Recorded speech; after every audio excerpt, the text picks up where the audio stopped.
Welcome to Coffee with Kay, where we're going to make sure the coffee is always served strong, but it's also going to come with a side of truth, and that's truth with a capital T.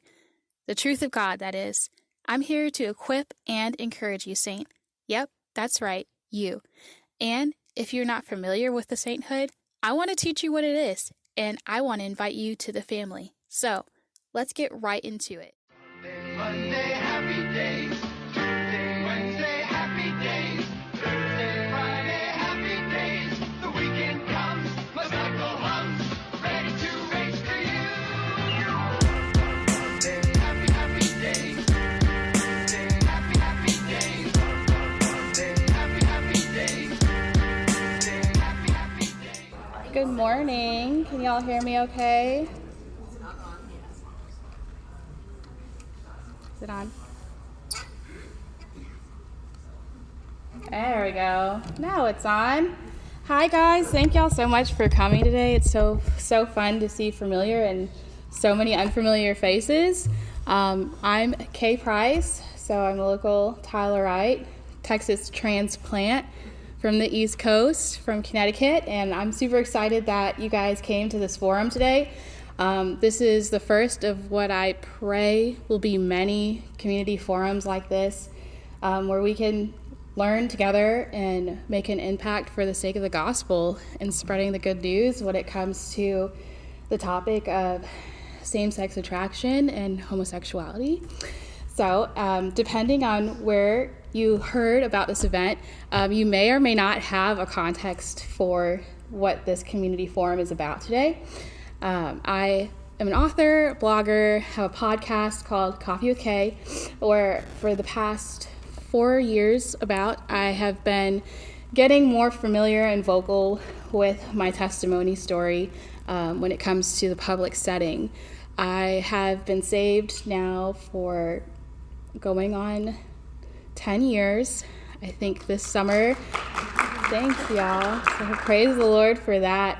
And so the first part of this forum, I just wanted to share my testimony. I believe that the Lord gives us testimonies as a marvelous gift to get to share with the world and testify to his glory and his magnificence, because it's because of him that I'm here today. It's because of him that we're here today. If it wasn't for Jesus' sacrifice on the cross, this would all be for nothing. And so I just firmly believe that with the power of prayer and with the power of our testimonies, we get to make a huge impact in the gospel kingdom, bringing heaven to earth and peeling back that veil just a little bit. So before I share my testimony, I just want to pray really quick and open up this with a time of prayer.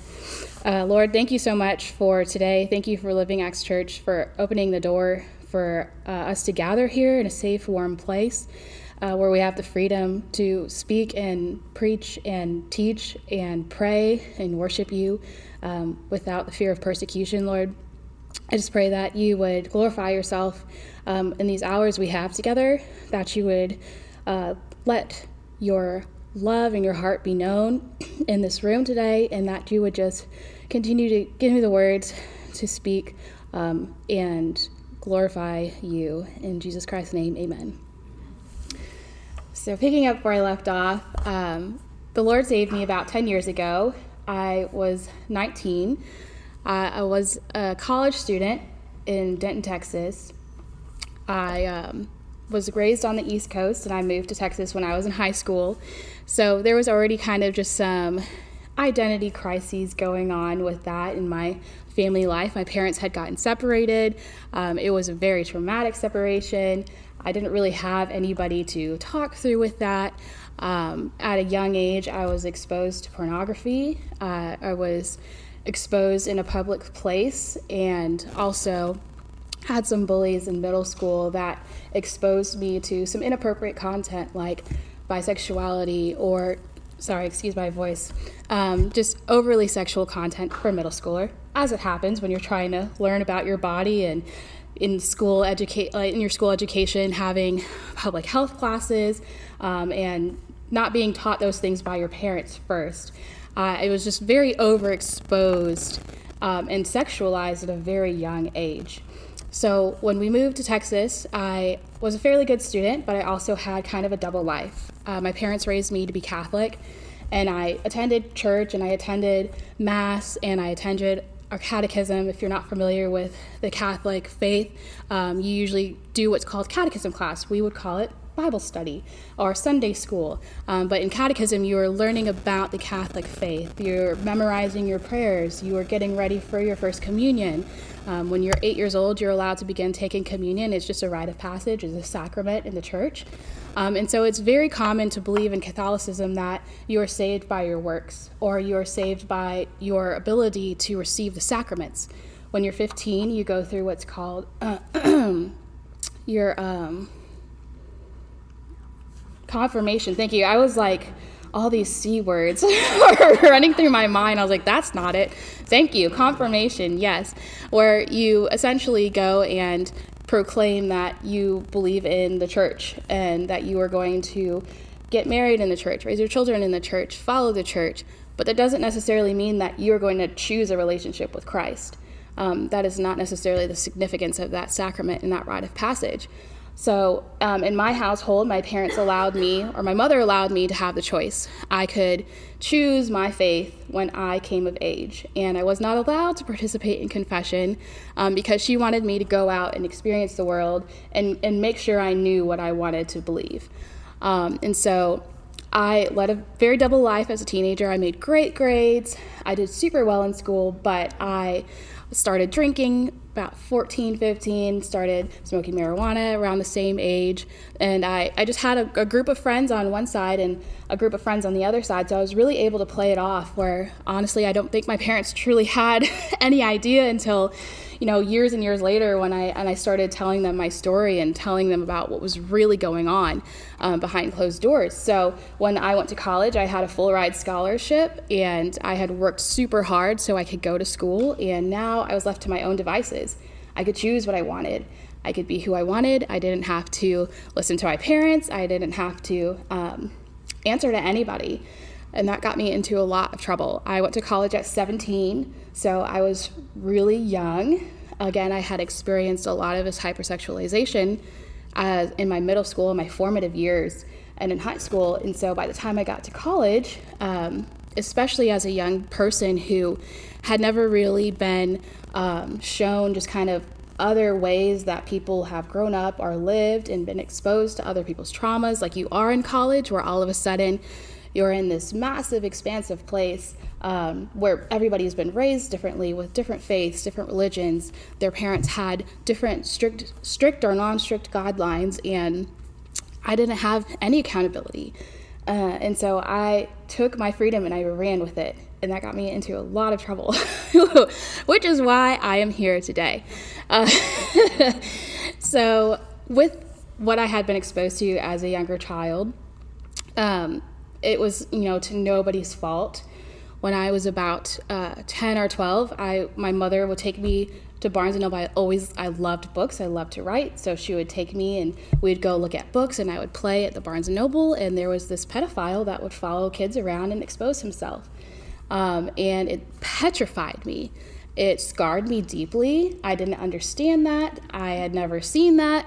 I didn't know what to do, and I told my mother, but the guy had already left the store, so it was too late. But I always carried that trauma around with me. I'm sure there was counseling back then, but I know my parents didn't think twice about having me go somewhere to talk that through, and my parents were very, very conservative, so we did not talk about that stuff in the household. So it kind of it happened, and that was it.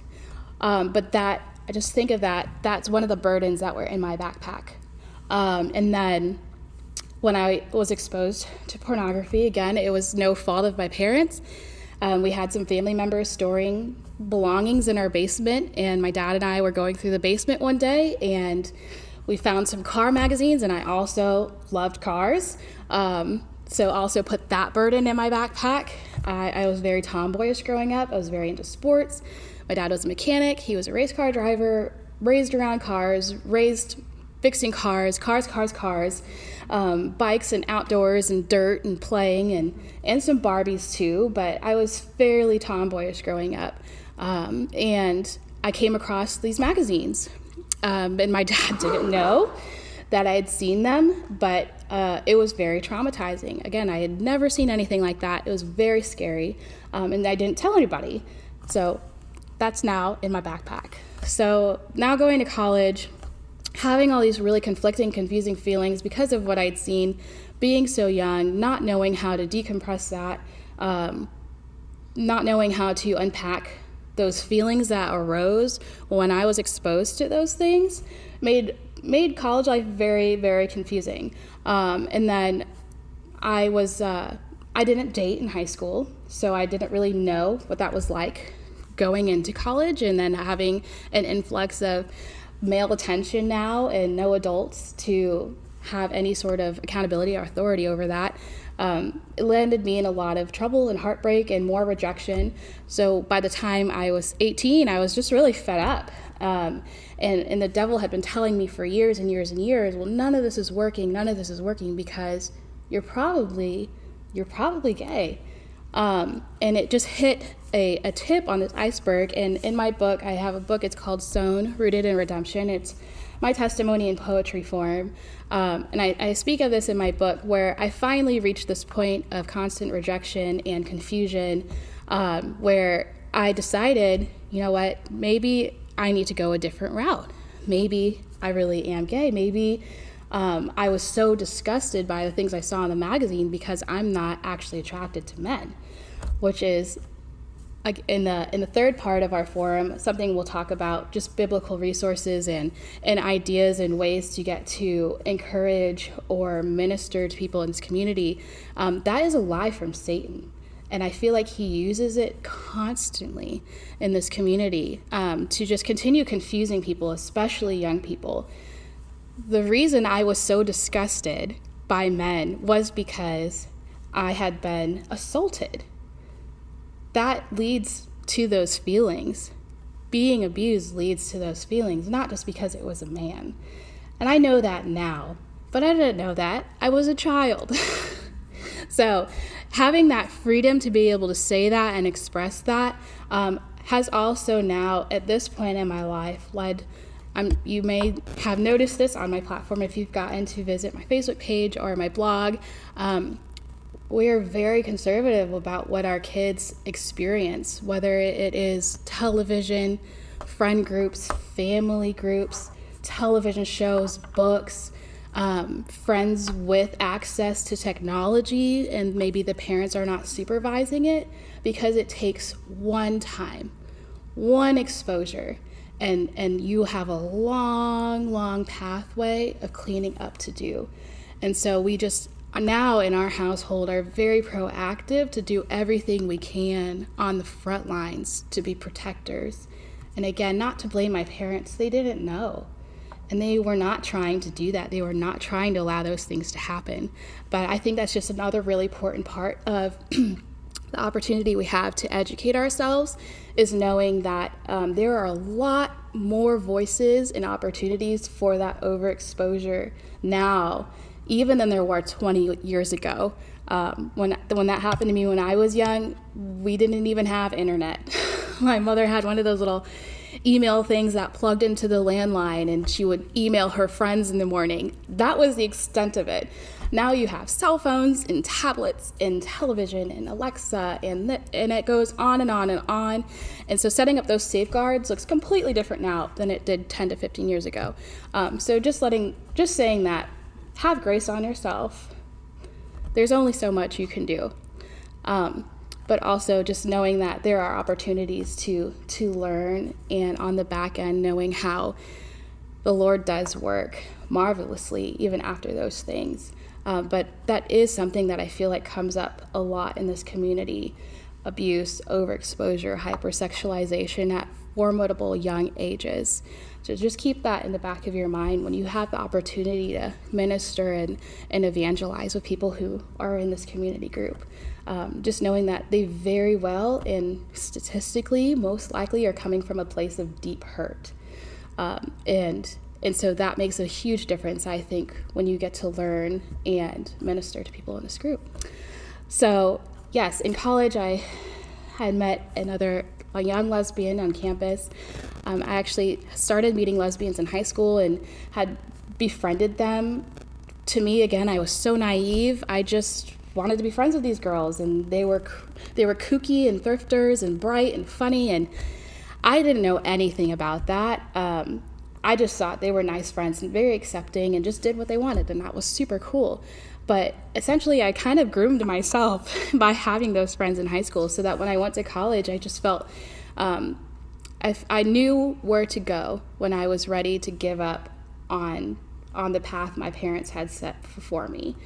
And so I befriended a young lesbian who was coming from a place of deep trauma as well, but who had been living as a lesbian for many years since she was a young teenager, and just very experienced in that realm and that lifestyle, and essentially was a predator in a way, where with her traumas, with her psychological issues, saw the things that I was going through in college, the rejection I was feeling, being let down by guys who I thought wanted to date me, just the abuse I experienced in college, that she saw me at a point of weakness and preyed upon that. And so we essentially trauma bonded and started living together, dating each other, and I had not officially come out to my parents yet. So I was dating her secretly, and there was one guy that kept playing with my emotions in college, and he was my cover. So I had a family wedding, and I bought this guy to the family wedding because nobody could know what was going on at college for real. And then at that wedding, this guy that I really liked, who I invited, who I thought wanted to date me, left and just ghosted me and just got up and kind of disrespected my family and me. And so I took my cousin outside and I said, I've got a girl waiting back at my apartment. I just had a feeling this would fall through, and so I just want to let you know, like, I'm gay. And it took her by surprise, but she's not a believer, and so she was very accepting of it. Remember that word, accepting. That's going to come up in part 3 of this forum. Hey, Coffee with K listener. I'm so glad you're here. I just want to say thank you again for listening. And if you like what you hear, give me a rating. Find me on Anchor, find me on Apple Podcasts, find me on Spotify, and throw some stars down. Let other people know what you like listening to so they can find me too. Every share goes such a long way. You want to find me on social media? You can find Wildly Rooted Ministry on Instagram, my personal Instagram page, mama_k_price on Instagram, and Wildly Rooted Ministry has a Facebook. Find us on those platforms, give us some likes, share your favorite podcasts. Every share goes such a long way.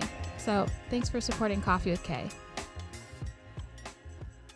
So after that, the news got out fairly quickly. This girl and I began living together. We started being more out and vocal about our relationship, and to the point where she was like, you need to tell your parents. I was like, oh goodness. So I tell my parents eventually. She pressured me enough to tell my parents, and they did not take it well, understandably, and effectively disowned me. So now I am 18, have experienced all of this trauma, have experienced kind of all of this unspoken, deep issues, deep confusion I've never had anybody to talk about. I didn't know what counseling was. And now I find myself in this very mature relationship with a woman for the first time in my life, having never dated anybody to begin with. And I'm just in a huge heap of trouble. So I think another great thing to remember is it is very lonely in that lifestyle, especially if you don't have a family that is accepting. And again, I want you to remember that word accepting, because we're going to talk about accepting versus approval. That is a big, big thing that I like to teach about in these settings. Because as Christians, we are to accept the fallen and those living in their sin nature, but we don't approve of sin. Like, the Lord does not approve of that sin. But when you're not living with the Lord, that makes no sense. But when we are living with the Lord, I feel like he allows us that great wisdom where we can understand that and we can act on that, where we can learn to still embrace others, still minister to others, still fellowship with others, not necessarily fellowship, but spending time with other people, mentoring other people. You might not be best friends with those people. You might not have a very close relationship with those people, but you don't just completely reject them, because that only puts more burdens in their backpack. So just now, we have another burden in my backpack. Now I've got no family. I have nobody in my corner except for the people that also participate in this broken lifestyle with me. So at this point, I'm struggling with eating disorders. I'm still doing drugs. I'm still binge drinking. I basically was an alcoholic by 19, honestly. I've been sober for going on 10 years now. And I learned that that is not the normal college experience. Contrary to what many people say, I don't believe that we just go to college just to experience what it's like to be a binge drinker every week. Like, that's not normal. So essentially, yeah, I was struggling with alcoholism at 19. I was in this tumultuous, abusive relationship. Now this girl starts abusing me physically, mentally, financially, emotionally, very manipulative, and I've got nobody in my corner. And I realized this is a problem. So I start going to counseling on the university. Another burden in my backpack, because all this secular counselor essentially told me was, you're right, you're right, you're right. Follow your dreams. Follow this, follow that. Do what feels good. And on one hand, yes, this relationship feels good, but on the other hand, I'm telling you this person is abusing me. And you're not really helping me. But I was just stuck in so much confusion and depression. And truthfully, I feel like there is so much oppression living in this lifestyle, and Satan relishes that. He loves that. So it was just a very cloudy place. I vividly remember that I just always felt like there was a fog on my brain, and I would just be so frustrated because I'd be like, I want to think this through, because I know this doesn't make sense to be a dog coming back to my own vomit, and I know I want to get out, but I just can't get out. And for some reason, 1 + 1 keeps equaling 3, and I keep thinking 3 is the right answer. But just something in me is saying that 3 is not the right answer, but I don't know how to get to 2. I can't get there. I don't understand. And so that's how I felt that period of my life living as a lesbian. It always felt good because I was satisfying my fleshly desires, but it always felt very, very off, very, very confusing at the same time. And no matter what I did, I felt like I could never get real wisdom. And let me say, what I was doing was reading a horoscope, talking to other friends who were not Christians or who were atheists, talking to other friends in the gay community who would just continue to affirm what I was doing versus pushing me towards better. When I didn't open up about the abuse, I covered it up for quite some time until the girl and I broke up. We were together for over just about a year. And so nobody knew about the abuse. I never felt safe enough to tell people about it. But my friends would tell me, proud of you for living your truth. Good for you. I'm sorry other people don't like that or don't understand that. But little did they know, they were further driving me to my own destruction. And that was a very, very dangerous path to take, which is another reason that we're here at this forum, because honestly, this is it's difficult to navigate, I feel like, learning how to love the LGQBT community. I'm so sorry, I don't remember all the letters and I always mix them up. So if I say different letters in different orders, just know that that's what I'm trying to say. When I was gay, it was LGBT, and there's a lot more letters now. So I'm so sorry. That community, what was I saying? Sorry, I lost my train of thought. I don't remember. So moving on. When I finally got my wits together and left this relationship, we would be on and off, living together, not living together for a long, long time. And I finally broke up with her for good, and she had two close friends that I spent a lot of time with too. So I took them to dinner and I said, I've been being abused. This is what's been happening, laid it on the table, showed them the pictures, and they had no idea. I had a close friend who had been my first roommate in college who was a Christian, and we were still close and we were still friends, but the deeper I got into the gay community, the more we separated, which is honestly, it makes sense. She needed to be able to follow the Lord, and I was not. I was doing everything other than that, and her focus was on her path, following the race set before her, as the Bible says in Ephesians. So I finally told her what had been going on, and another friend on university, I was in an honors group, so there were a few Christian girls in that honors group, and we went to Europe with that honors group.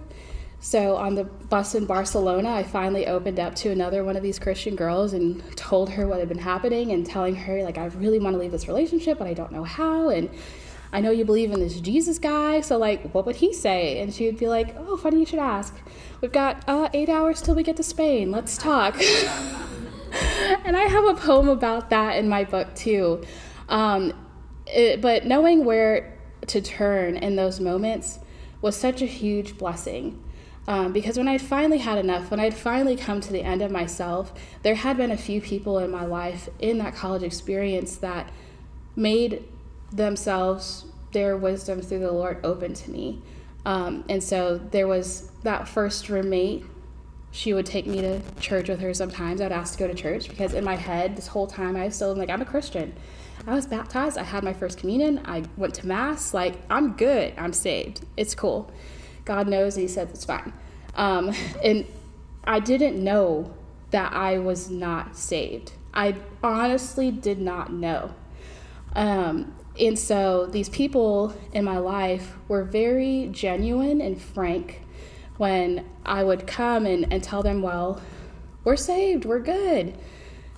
She's been baptized, I've been baptized, and like the Bible doesn't technically say you can't do this, so we're fine.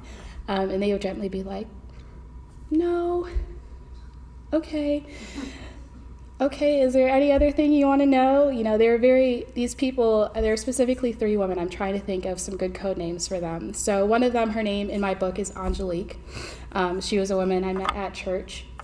And then my first one, in my book, I call her Rumi. So that was my first roommate. And then the last girl, I call her in my book the girl on the bus. So this is the girl I went to Europe with, who was in my honors group. So when I finally broke up with my ex-girlfriend, I was just living in a pit of despair. It was a very, very hellish, broken lifestyle for a very, very long time. I was very ragged and beaten. And Rumi had taken me to a local church. So I went to this church one night and I just kind of spilled my heart to the pastor. Don't know why, but for whatever reason in me, I just knew, like, this is supposed to be a safe place. And I don't have anywhere else to go. I don't have anybody else to turn to. My parents won't talk to me. My family won't talk to me. These friends are not any help because I keep trying to talk to them and they keep telling me to go back to my vomit. This isn't making any sense. So I went to the church and I told him, and he didn't turn me away. And instead he says, it's really late. It was a night service, but there's this woman, I want you to talk to her, and that's Angelique. So she was an older adult in the church, she participated a lot in the church, very faithful believer, and she just kind of scooped me under my wing and invited me to dinner with her family. They were getting ready to be missionaries in Guatemala, and so I remember they were living in a tiny apartment, and they ate rice and cornbread like every night because they were living off support money, trying to leave the country.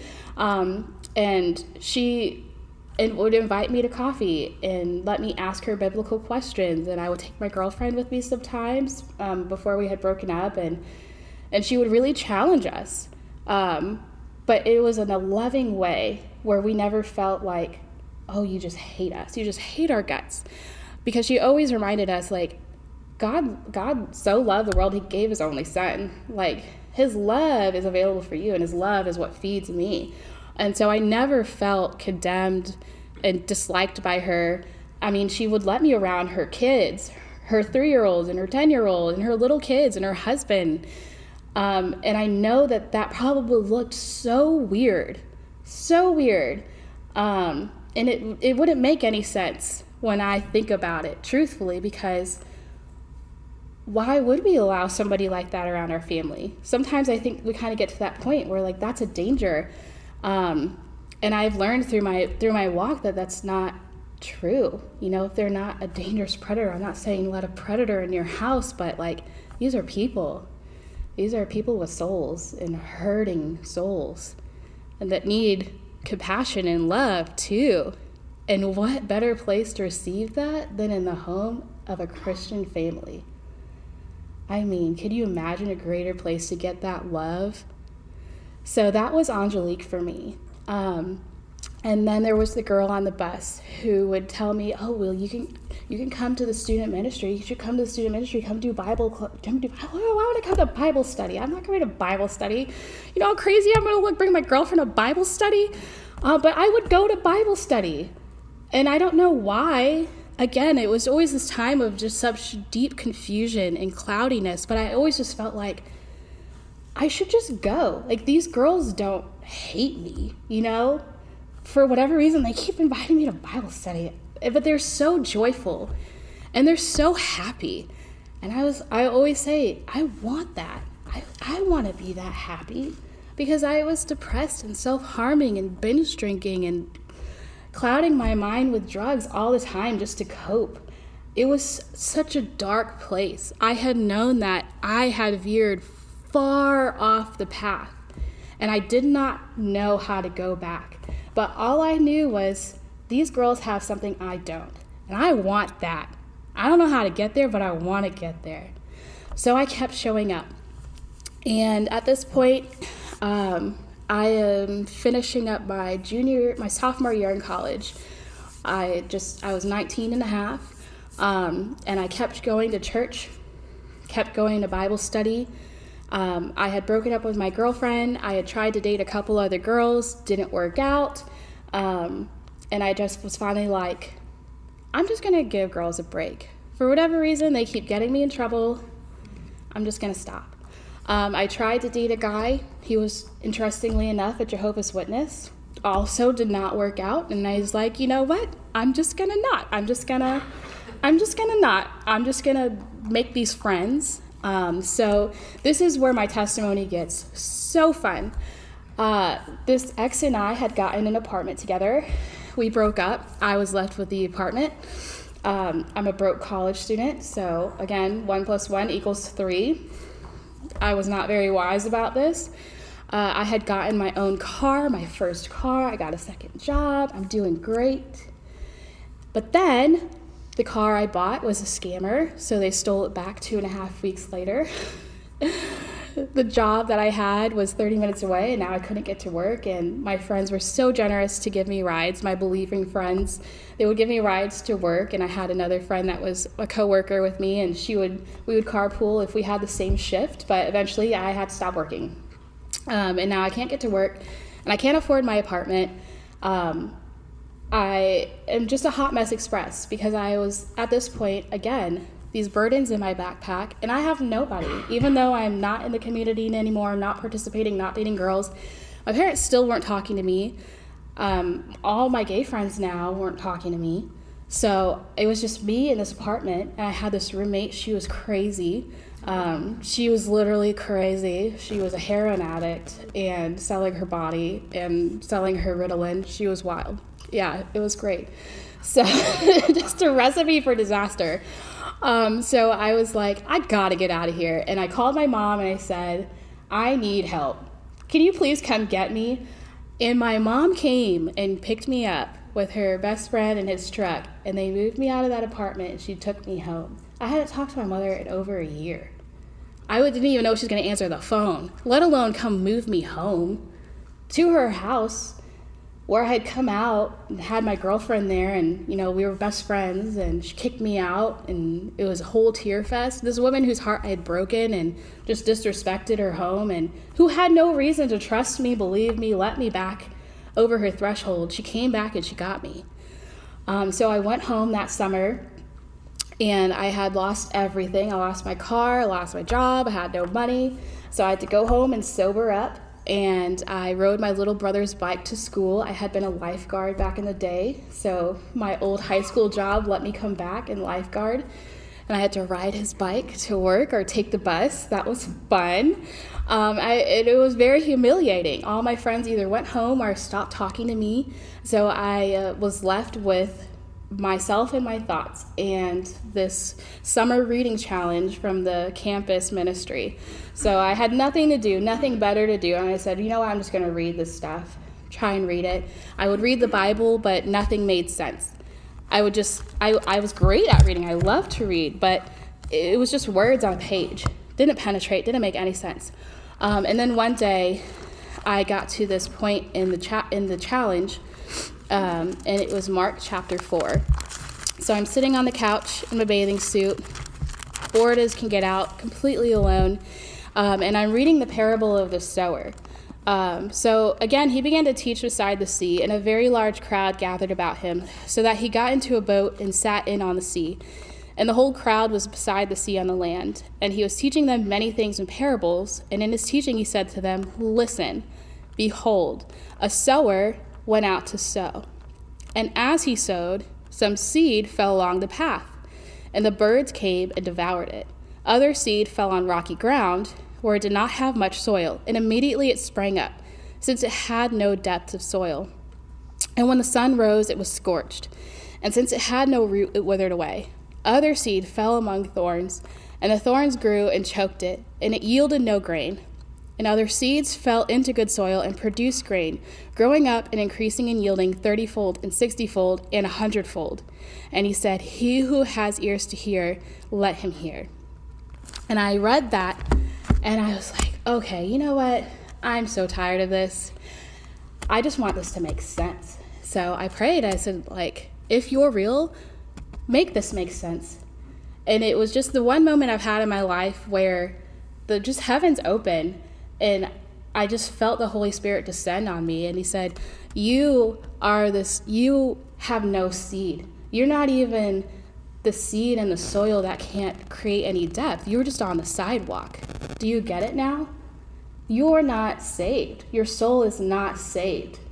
And in that moment, I said, okay, then save me. Whatever you want, I'll do it. I'm yours. I've tried and I've tested everything else out there, and nothing is working. And I'm tired, and I'm hurting, and I'm heavy, and I just want what these girls have. So is that going to give me this? And yes, resounding yes. And so I accepted the Lord on my mother's couch in the middle of the summer. Nobody was around. Nobody was there to see. It was just me and the Lord. And my life has been completely different ever since that day. And so it's been a journey of healing, 10 long years of healing. I find out later that I have PTSD and depression and anxiety, clinically depressed and anxious, and I still see a counselor. I still get EMDR therapy. There's still a lot of things that the Lord has just not revealed in my mind that I mentally now have blocked out, because there's a lot of trauma in that lifestyle. There's a lot of darkness in the gay community. Those gay clubs, those are not fun places. I will just tell you that. There's not anywhere you want to be. Maybe we need to be there so we can shed some light in that darkness, but it's not all fun like the television would have you think. And so I've been working with the Lord for 10 years now, just asking him what he wants me to do with this story, because I know you didn't have me go through this just to sit home and never talk about it ever again.